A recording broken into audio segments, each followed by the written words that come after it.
Olá, eu sou Jéssica Cardoso e o Poder 360 traz agora os destaques internacionais da semana que se encerrou no sábado, 2 de abril de 2022. O conflito entre a Rússia e a Ucrânia continua, mas houve avanços nas negociações durante a semana.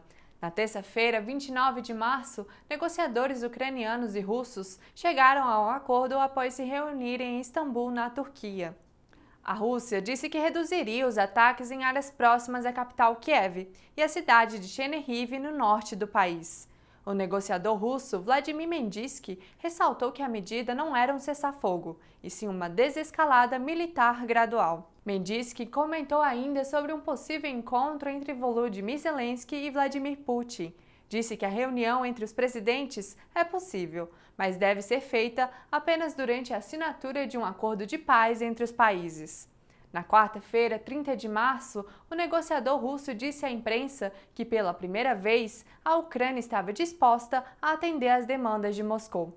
De fato, durante as negociações de terça-feira, 29 de março, a Ucrânia apresentou suas propostas à Rússia por escrito. O país afirmou que está disposto a desistir de sua entrada na OTAN e adotar um status neutro desde que tenha garantias de segurança.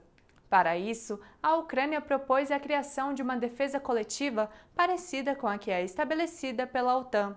Se adotada, a medida significaria que, caso a Ucrânia fosse atacada no futuro, países que fariam parte dessa aliança se juntariam para protegê-la. Os Estados Unidos, Reino Unido, Turquia, França, Alemanha e até mesmo a Rússia poderiam fazer parte desse acordo.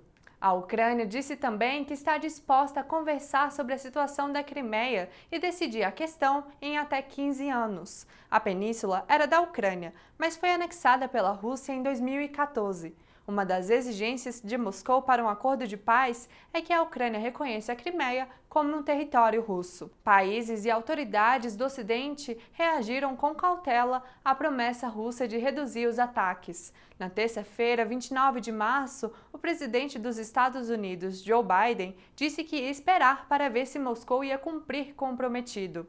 Boris Johnson, primeiro-ministro do Reino Unido, afirmou que o regime de Putin deve ser julgado por suas ações, não por suas palavras. No dia seguinte às negociações, quarta-feira, 30 de março, autoridades locais relataram múltiplas explosões aos arredores de Kiev e de Chernihiv, mesmo com acordos de reduzir os ataques.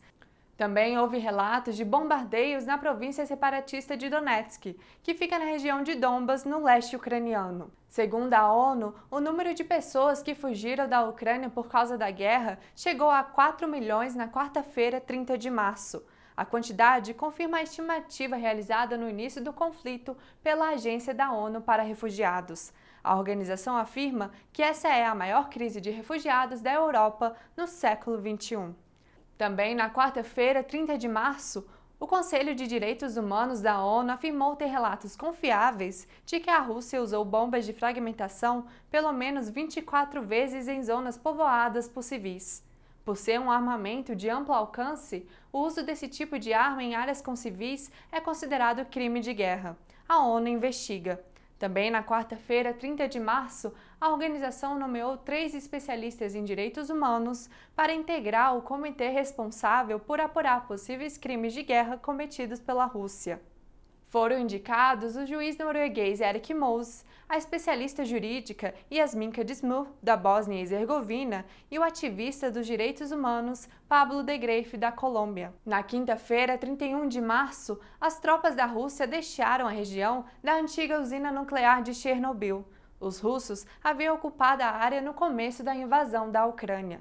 Na sexta-feira, 1º de abril, após anúncio de cessar-fogo por parte da Rússia em Mariupol, o Ministério da Defesa do país abriu um corredor humanitário na cidade.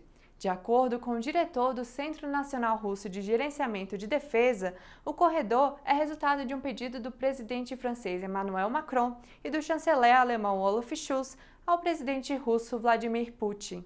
E Putin assinou o decreto que regulamenta o comércio de gás natural com países considerados hostis, como os Estados Unidos e integrantes da União Europeia. O texto entrou em vigor na sexta-feira, 1º de abril, e determina que empresas ocidentais abram contas correntes em rublos em bancos russos para comprar o gás do país. Putin disse que se os pagamentos não forem feitos em rublos, o fornecimento de gás será interrompido. E o presidente dos Estados Unidos, Joe Biden, divulgou na segunda-feira, 28 de março, um orçamento de 5,8 trilhões de dólares para o ano fiscal de 2023, que começa em 1º de outubro.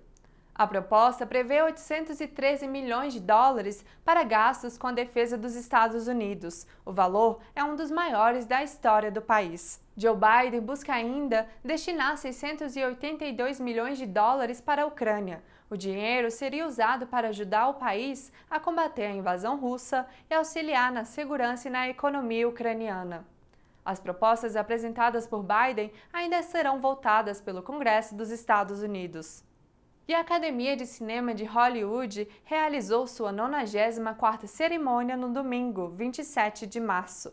O filme No Ritmo do Coração, que conta a história de uma jovem apaixonada por música em uma família de surdos, venceu a estatueta de melhor filme do Oscar 2022. A obra é dirigida pela cineasta norte-americana Sian Heder. Mas a cerimônia foi marcada por um episódio entre o ator Will Smith e o comediante Chris Rock. Smith deu um tapa na cara de Rock depois de se irritar com os comentários do comediante sobre o cabelo de sua mulher, Jada Pinkett Smith. Jada tem alopecia, uma doença que causa perda de cabelo e de pelos no corpo. Minutos depois do episódio, Will ganhou o prêmio de melhor ator por sua interpretação no filme King Richard. Em seu discurso de agradecimento, o ator, emocionado, pediu desculpas à academia e aos presentes pelo ocorrido. Na segunda-feira, 28 de março, Will Smith voltou a se desculpar pelo tapa na cara. Em uma publicação no seu Instagram, o ator afirmou que estava envergonhado. A Academia de Hollywood condenou a postura do ator em comunicado divulgado na segunda-feira, 28 de março. E na quarta-feira, 30 de março, abriu um processo disciplinar contra Smith. O ator terá direito de se defender por escrito e poderá ser expulso, suspenso e até mesmo ter que devolver o Oscar recebido. Uma reunião do Conselho da Academia está marcada para o dia 18 de abril, para decidir quais medidas serão tomadas sobre o caso.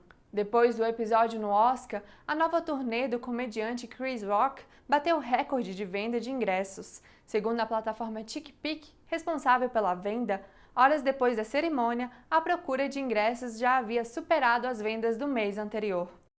E esse foi o Volta ao Mundo. Para saber mais sobre essas e outras notícias internacionais, acompanhe o jornal digital Poder 360.